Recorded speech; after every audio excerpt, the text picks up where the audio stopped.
En exploitant les échanges de Cédric Jubilard avec ses proches, les enquêteurs ont retrouvé plusieurs propos incriminant le plaquiste dans la disparition de son épouse, Delphine Jubilard.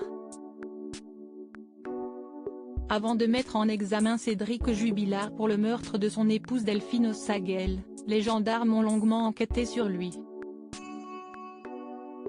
Durant des mois, ils ont exploité les données contenues dans les téléphones des différents protagonistes de l'affaire. Celui de l'artisan plaquiste a révélé quelques échanges intrigants. Au lendemain de la disparition de son épouse, Cédric Jubilard envoie un message à l'une de ses meilleures amies, J'ai grillé Delphine. J'ai grillé Delphine en train d'envoyer des photos à un mec.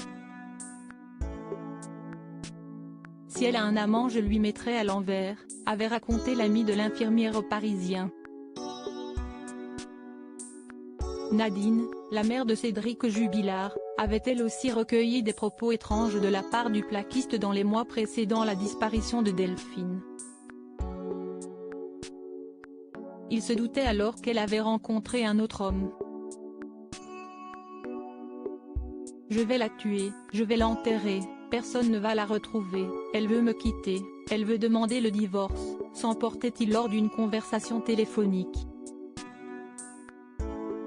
Sa mère s'était souvenue des menaces de son fils lors de son audition par la police, dans la nuit du 17 au 18 juin dernier. Sur le coup, je n'avais pas pris ça au sérieux, avait-elle expliqué, ajoutant qu'elle pensait que son fils était impliqué dans la disparition de Delphine Jubilard.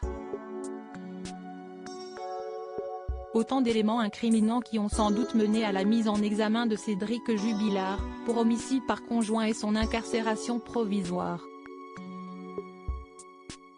Aujourd'hui, les proches de Delphine Jubilard ont perdu l'espoir de la retrouver un jour en vie. Tous les jeudis, les amis de l'infirmière continuent d'organiser des battues dans les environs de Cagnac-les-Mines, Tarn. De son côté, Cédric Jubilard continue de clamer son innocence.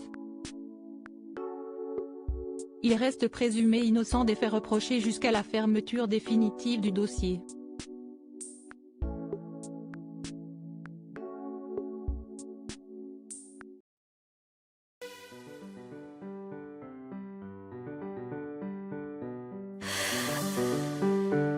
나